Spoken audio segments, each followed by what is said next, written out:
Good Erev Shabbos. The Baal Shem Tov says that we are supposed to learn a lesson from everything that happens in this world. So if that's the case regarding even just looking in the world, or the more so that's the case when we're dealing with the Torah. And this week's Parsha in the Torah, there's something which stands out in an extraordinary manner. You can probably argue it is one of the strongest, so to speak, hooks that Hashem is putting in Torah to try to draw our attention in the entire Torah, because we're dealing with, I think, an extra 50 psukim or so.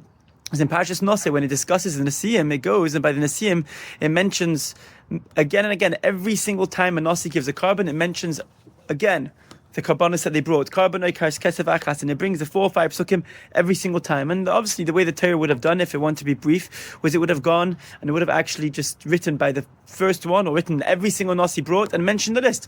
But the fact that it goes and says it again and again and again clearly seems to be that there's some very, very powerful message, and maybe even such a central and important message, maybe even more than anything else, because of the degree of length that the Torah goes through, you could argue.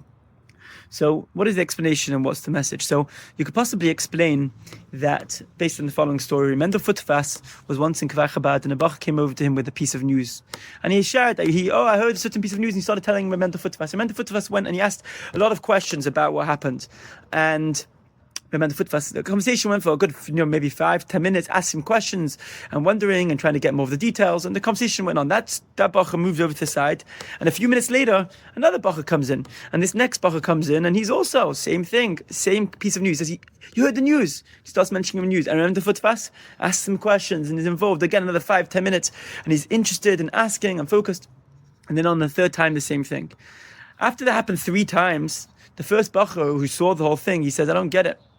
I already told you the news, and you already know what happened. Why did you go through the whole cycle again and again and again with all the other bachim afterwards?"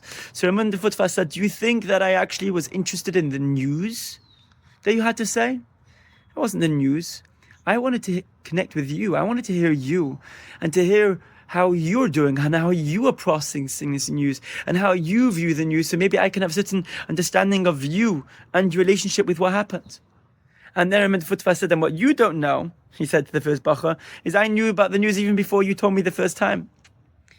And I think this is a very good story which really answers this question. And the Rebbe explains this answer to the question this way: is that yes, on the outside, you read the psukim and we do Shnai Mikra, it's Karbanoi Kar Sefachas again and again and again. That's true. But the reality really is that while on the outside they might look exactly the same, you'll read the psukim is the same, but when every shevet, which has a very distinct personality and a very distinct style, and it goes, the nos of each shevet goes and brings their carbon, on the outside they might look like they're doing the same thing, but it's an entirely different thing, because the soul of it, the spirit of it, is different because of the different person that's doing it. And the same is true. Sometimes you can wonder, why does Hashem want my avodah? There's so many people doing avodah out there, and what we need to be able to realize is that no, my avodah is important. Hashem wants my avodah. My avodah is necessary. Me, with my life, with everything that's going with me, I bring in a certain unique flavor that nobody else in the world does. And the same thing is even day to day. We do the same thing. We put in tefillin every single day. That can also feel sometimes dry. And the idea is, even as individuals, when we're actually connected with ourselves, you actually notice that there's a lot of changes from day to day. And each day when we come into davening, we're bringing something different. And I'll end off with a quick story that once somebody came to Adin Steinsaltz and he complained that davening is very boring. We're davening the same thing every day. And Adin Steinsaltz answered back. He said, "Okay, yes, you say the same words every day, but don't you change every day? Don't you show up differently every day?" So the guy says, but for me, I show up at davening every day, it seems to be the same. So he said, if that's the case, it's not davening that's boring, it's you're boring. If you are properly present and connected with what's going on in your own world and what's going on in the world out there, and showing up to Hashem and davening each day is different. You might be saying the same words, but it's different. So that's the message. And we should realize, coming from Shavuos, Hashem chose us. He wants us, not just the collective Yiddish nation, but each of us as an individual. He wants what we can bring in. And we cause an incredible amount of tainug and Hashem. L'chaim.